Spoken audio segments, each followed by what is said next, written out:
Le projet de tramway du pôle métropolitain Roubaix-Tourcoing, c'est à peu près 20,5 km d'infrastructures à créer.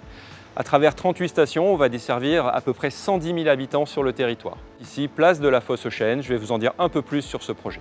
Le tramway arrive de Tourcoing, où il aura emprunté la rue de Roubaix, il aura traversé le canal et puis il va continuer vers Eurotéléport par l'avenue de la Fosse aux Chênes et puis boulevard des Nations Unies, Jean Monnet, et il rejoint Eurotéléport. Les points d'intérêt, c'est évidemment de commencer par desservir les habitants.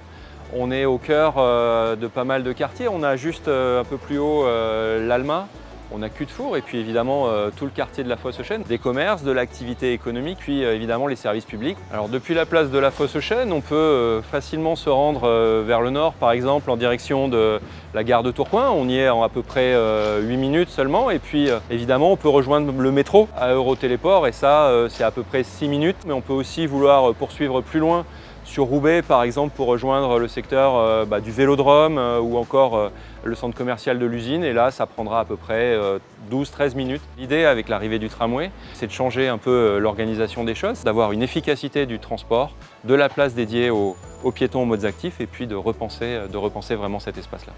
Vous l'aurez compris, ici, le tramway sur la place de la Fosse aux Chênes va vraiment participer au renouvellement et à la dynamique de ce secteur. Bien évidemment, vous pouvez continuer à prendre des informations sur le site de la Métropole européenne de Lille et puis on vous donne rendez-vous fin 2025 pour la phase d'enquête publique sur le projet.